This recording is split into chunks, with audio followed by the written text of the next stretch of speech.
স্বাধীনতা যুদ্ধে যেমন ভারত এই দেশকে ভালোবেসে দেশের কল্যাণে জনগণের কল্যাণে আমাদের দেশকে তারা স্বাধীনতা দিতে সাহায্য করেনি।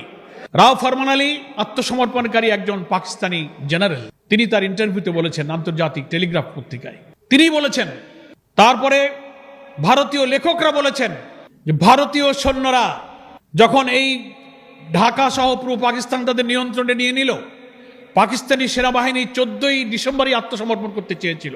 ভারতীয় সেনাপ্রধানদের সেনাবাহিনীর ইচ্ছায় আরো 2 দিন 14 থেকে 16 আত্মসমর্পণের দিনকে শিফট করে 16 তারিখে আত্মসমর্পণের দিন ধার্য করা হয় এবং 14ই ডিসেম্বরে খুঁজে খুঁজে বিশ্ববিদ্যালয়ের শিক্ষক, প্রথিতযশা সাংবাদিক, শিল্পী, লেখক, শিক্ষকদেরকে বেছে বেছে যারা বেঁচে থাকলে এই বাংলাদেশকে গড়ে তোলার জন্য সদ্য স্বাধীন বাংলাদেশে অসাধারণ মেধায় চরিত্র মনন দিয়ে তারা ভূমিকা রাখতে পারত, তাদেরকে তারা বেছে বেছে হত্যা করেছিল। প্রশ্ন আসে, কেন তারা হত্যা করলো? একটি জাতির বিজয়ের পর ধ্বংসপ্রাপ্ত যুদ্ধোত্তর বাংলাদেশকে গড়ার জন্য যে মেধার প্রয়োজন, যে চিন্তার প্রয়োজন, যে ক্রিয়েটিভিটির প্রয়োজন, যে ইনোভেশনের প্রয়োজন, এই জাতির শ্রেষ্ঠ সন্তান বুদ্ধিজীবীদের কাছেই তা ছিল। ভারত মনে করেছিল স্বাধীনতা যুদ্ধে যেমন ভারত এই দেশকে ভালোবেসে দেশের কল্যাণে জনগণের কল্যাণে আমাদের দেশকে তারা স্বাধীনতা দিতে সাহায্য করেনি। তারা সাহায্য করেছিল পাকিস্তানি সৈন্যের কাছে 1965 সালে তারা যে নির্মমভাবে পরাজয় বরণ করেছিল, তদানীন্তন পুরো পাকিস্তানি শাসকদের অত্যাচার, শোষণ, বঞ্চনার সুযোগে এই দেশে যে ক্ষোভ, যে আউটবাস্ট, যে গণবিস্ফোরণ তৈরি হয়েছিল, সেই সুযোগকে কাজে লাগিয়ে তদানীন্তন ভারতীয় বাহিনী 65 সালে পাকিস্তানের পরাজয়ের প্রতিশোধ দেওয়ার জন্য তারা এই স্বাধীনতার যুদ্ধে এগিয়ে এসেছিল এবং তারা মনে করেছিল দেশ যদি স্বাধীন হয়েও যায় তাহলে এই বাংলাদেশ যেন চিরদিন আমাদের অনুগত এবং আধিপত্যে তারা থাকে। নামে একটা দেশ হবে বাংলাদেশ, চারিদিকের সীমানা হবে 47-এর সেই সীমানা, আমাদের লাল সবুজ পতাকা, আমাদের জাতীয় সঙ্গীত, দেখতে মনে হবে দেশটা স্বাধীন, কিন্তু তার অর্থনীতি, তার রাজনীতি, তার কূটনীতি, তার বৈদেশিক নীতি, তার ফরেন পলিসি সবকিছুই দিল্লি থেকে কন্ট্রোল করা হবে। আগের যুগে সাম্রাজ্যবাদী আধিপত্যবাদীদের একটা চরিত্র ছিল, সৈন্য সামন্ত লর্ড বহর নিয়ে যুদ্ধ করে করে তারা ভূখণ্ড দখল করত। আধুনিক যুগে এই আধিপত্যবাদ এবং সাম্রাজ্যবাদীর সংজ্ঞা এবং ব্যাখ্যা কিন্তু পরিবর্তন হয়ে গেছে। তারা দেশ আর ভূখণ্ড দখল করবে না, ভূখণ্ড আপনার হাতে থাকবে, কিন্তু আপনার অর্থনীতি, শাসন, রাজনীতি সবকিছুর আধিপত্য শক্তি ওখানে বসে নিয়ন্ত্রণ করবে। এদেশের পলিটিক্সে কারা ক্ষমতায় যাবে, কারা ক্ষমতায় নামবে, অর্থনীতিতে কি হবে, রাজনীতি কি হবে, ফরেন পলিসি কি হবে, তা ওরা ঠিক করে দেবে। এটা হচ্ছে সাম্রাজ্যবাদের আধুনিক রূপ। সেইভাবেই তারা চেয়েছিল দেশটা নামে স্বাধীন হোক, কিন্তু সভ্যতায়, চিন্তায়, মেধায়, মননে তারা স্বাধীন থাকবে না। তারা আমার ভারতীয় দিল্লির আধিপত্যবাদের সেবাদাস হয়ে চিরদিন তারা বেঁচে থাকবে। সেই জন্য এই দেশের শ্রেষ্ঠ সন্তানদেরকে তারা হত্যা করেছে। আমার কথাটা কি আমি বুঝাতে পেরেছি আপনাদের? আমি আরো দৃঢ়তার সাথে চ্যালেঞ্জ করে বলতে চাই, এই সত্যের প্রমাণ পাওয়া যেত। 16ই ডিসেম্বর তো বিজয় হলো, জানুয়ারি মাসের 30 তারিখে, 72 সালের জানুয়ারি মাসের 30 তারিখে একজন বুদ্ধিজীবী শহীদুল্লাহ কায়সার, তার ভাই হচ্ছে জহির রায়হান, সে একজন শিল্পী ছিল, অভিনেতা ছিল, চিত্র নির্মাতা ছিল। তার বড় ভাই শহীদুল্লাহ কায়সারও কিন্তু নিখোঁজ হয়ে গিয়েছিল এবং শহীদ বুদ্ধিজীবীদের তালিকায় তিনিও ছিলেন। তিনি ফোন পেলেন, খবর পেলেন 30শে জানুয়ারি 72 সালে। তিনি ছুটে গেলেন। তার পরিবারের লোকেরাই বলছেন যে সে টেলিফোন পেয়ে ছুটে গেল মিরপুরে, শহীদুল্লাহ কায়সার কোথায় পাওয়া যায়, বুদ্ধিজীবীদের কোনো খবর পাওয়া যায় কিনা।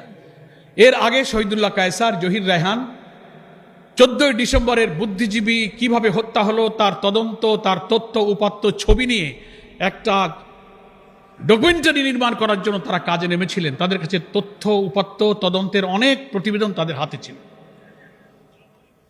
তিনি ছুটে গেলেন, তারপরে জহির রায়হানও কিন্তু নিখোঁজ হয়ে গেলেন, আর জহির রায়হানকে পাওয়া গেল না। তার বন্ধু ছিল তদানীন্তন রাষ্ট্রপতি আবু সাইদ চৌধুরীর বঙ্গভবনে রাষ্ট্রপতির স্টাফ অফিসার ছিল মোহাম্মদ সেলিম, তিনিও এই তদন্ত কাজে, ডকুমেন্টারি এবং চিত্র নির্মাতার কাজে জহির রায়হানের সহযোগী ছিলেন। একই সময় দুই বন্ধু কিন্তু তারা চলে গিয়েছেন। আজকের পত্রিকায় সেই ইতিহাসের লেখনীয় আসছে। লেখকরা এটা বলে না জহির রায়হান নিখোঁজ হয়েছে, তা বলে না, কিন্তু সেলিমও যে সেদিন নিখোঁজ হয়েছে সে কথা কিন্তু এখন আর কেউ বলে না। কারণ ওই সেলিমের কাছেও বুদ্ধিজীবী হত্যার তদন্তের অনেক তথ্য উপাত্ত ছবি তার কাছেও ছিল, জহির রায়হানের কাছেও ছিল। এদেরকে যদি জীবিত পাওয়া যেত তাহলে ভারতীয় সেনারা যে সেদিন বুদ্ধিজীবী বেছে বেছে কিভাবে হত্যা করেছিল তার প্রামাণ্য অনেক ছবি, চিত্র, প্রমাণ এই জাতি কিন্তু জানতে পারত।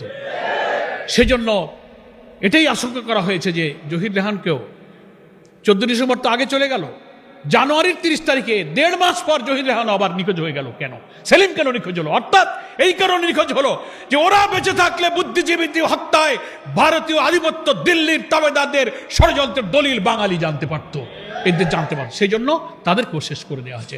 আজ অবধি সেই বঙ্গভবনে সেলিমের যিনি সেখানে বসবাস করতেন, বুদ্ধিজীবী হত্যার তদন্তর সংশ্লিষ্ট প্রতিবেদন, কাজ, কর্ম, চিত্র নির্মাতাদের যেসব ডকুমেন্ট যা কিছু সব তার স্ত্রী এবং তার মা তন্ন তন্ন করে খুঁজেছে, সেখানেও পাওয়া যায়নি।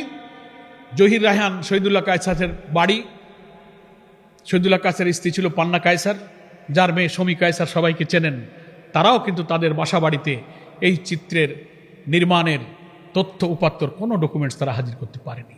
54 বছর পরে যদি এই বুদ্ধিজীবী হত্যার তদন্তের কাজে গিয়ে তারা নিখোঁজ হয়ে যান, তারপরে কোনো একটি প্রমাণও বের করা গেল না যে এই হত্যার সাথে রিয়েল জড়িত কারা ছিল। সেজন্য আওয়ামী লীগই পরিকল্পিতভাবে ভারতের ডিকটেশনেই এই তদন্ত প্রক্রিয়াকে আর আগাতে দেয়নি। এই সত্য প্রকাশিত হলে এই স্বাধীনতা যুদ্ধের পিছনে ভারত যে এই দেশকে ভালোবেসে স্বাধীনতা যুদ্ধে তারা সাহায্য করেনি, এই দেশকে তাবেদার বানানোর জন্যই যে তারা এটা করেছে এবং বুদ্ধিজীবীদের তারা হত্যা করেছে, এই সত্যটা জাতি জেনে ফেলতো। তাই পরিকল্পিতভাবে শেখ মুজিবের জীবদ্দশা এবং পরবর্তী আওয়ামী লীগের কোন সরকারই এই বুদ্ধিজীবী হত্যার রিপোর্ট আজও প্রকাশ করতে পারে। ফলে আমরা মনে করি আজকে বাংলাদেশে কিন্তু সেই দিল্লির তাবেদারদের রাজনীতির একা ঘটনা আসলেই নতুন ন্যারেটিভ, নতুন বয়ান, নতুন রাজনীতির গতিপথ নির্ধারণ করে জাতিকে সেদিকে বিভ্রান্ত করে মিসগাইড করে চালাবার সেই যে অপচেষ্টা তা কিন্তু আজও বন্ধ হয়ে যায়নি। প্রিয় ভাইরা আমার, সংক্ষেপে শহীদ বুদ্ধিজীবী দিবস সম্পর্কে আমি শুরুতে যে কথাটা বলেছি তার একটু ব্যাখ্যা দিতে চাই। আজও বুদ্ধিজীবীদের কারা হত্যা করলো? বামপন্থী কলকাতা কেন্দ্রিক বুদ্ধিজীবী, ভারতীয় তাবেদার, নানানভাবে তারা এদেশের ইসলামী আন্দোলনকে, জামাত ইসলামকে তারা দায়ী করে থাকেন। কিন্তু ইতিহাসের এখন বহু তথ্য, বহু সত্য বেরিয়ে এসেছে। এই হত্যাকাণ্ড ছিল ভারতীয় সেনাবাহিনীর, ভারতীয় গোয়েন্দাদের একটি সুপরিকল্পিত ষড়যন্ত্রের অংশ। কারণ 16ই ডিসেম্বর বিজয়ের প্রাক্কাল এই হত্যাকাণ্ডটা হলো। কারা ঘটালো? 8ই ডিসেম্বর বিজয়ের আগে ভারতীয় 36 সেনারা ঢাকায় অবতরণ করেছিল, রেকর্ড আছে। এবং অলরেডি তখন রাজধানী ঢাকা সহ তদানীন্তন পূর্ব পাকিস্তান তখন ভারতীয় সেনাদের নিয়ন্ত্রণে।